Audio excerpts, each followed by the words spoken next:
Hello दोस्तों। लो, फिर आ गए हम एक नए इंटरेस्टिंग कहानी के साथ। जब एक चुड़ैल ने गांव को तबाह कर दिया, तब खुद भोलेनाथ ने प्रकट होकर क्या किया, जानने के लिए अंत तक बने रहिए। चलिए शुरुआत करते हैं इस अद्भुत कहानी की। बहुत समय पहले पहाड़ों के बीच बसा एक छोटा सा गांव शिवपुर अपनी शांति और भोलेपन के लिए प्रसिद्ध था। इस गांव में भोलेनाथ के बड़े भक्त रहते थे। गांव में भोलेनाथ का एक प्राचीन मंदिर था। लोग वहां पूजा पाठ करते थे।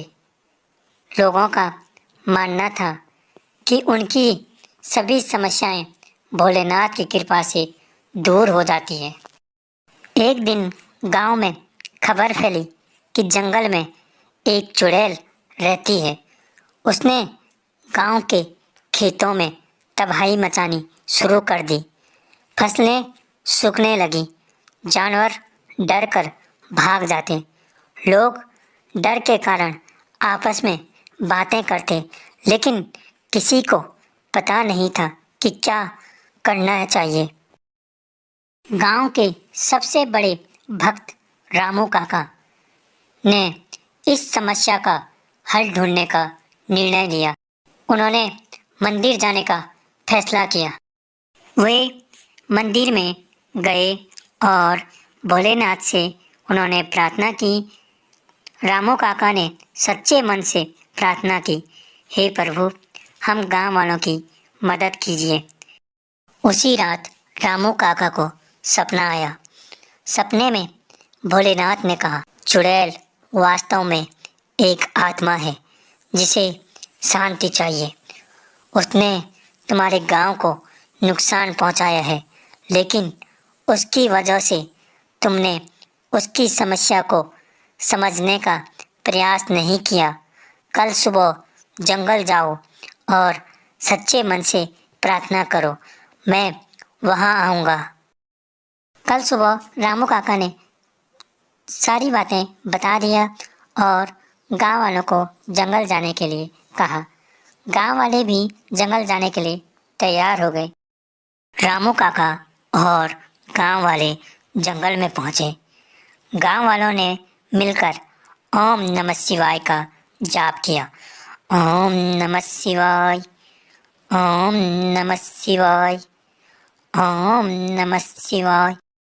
अचानक से जंगल में अजीब सी आवाजें गूंजने लगी। तभी वहां चुड़ैल प्रकट हुई। चुड़ैल को देखकर गांव वाले डर गए। तब रामू काका ने हिम्मत दिखाते हुए चुड़ैल से पूछा, तुम हमें क्यों परेशान कर रही हो? हमने तुम्हारा क्या बिगाड़ा है? चुड़ैल रोने लगी। उसने कहा, मैं एक गरीब महिला थी। कई साल पहले कुछ गांव वालों ने मुझे जादू टोना करने वाली समझकर मुझ पर आरोप लगाया और मार दिया। मेरी आत्मा न्याय के लिए भटक रही है। मैं शांति चाहती हूँ, लेकिन कोई मेरी बात नहीं सुनता। गांव वाले यह सुनकर दुखी हो गए। उन्हें अपनी गलती का एहसास हुआ। उन्होंने चुड़ैल से माफ़ी मांगी और कहा, हमने तुम्हारे साथ जो अन्याय किया उसके लिए हम शर्मिंदा है। कृपया हमें माफ़ कर दो। गांव वालों ने भोलेनाथ से प्रार्थना की। तभी अचानक भोलेनाथ वहां प्रकट हुए। उन्होंने गांव वालों से कहा, तुमने जो किया वह गलत था, लेकिन अपनी गलती को स्वीकार करना और पश्चाताप करना ही सच्ची भक्ति है। यह आत्मा अब मुक्त होगी, इसे शांति मिलेगी। भोलेनाथ ने चुड़ैल को आशीर्वाद दिया। चुड़ैल की आत्मा ने सभी को धन्यवाद किया। अब चुड़ैल को मुक्ति मिल जाती है। उस दिन के बाद गांव में कभी भी कोई अनहोनी नहीं हुई। सब कुछ पहले जैसे हो गया।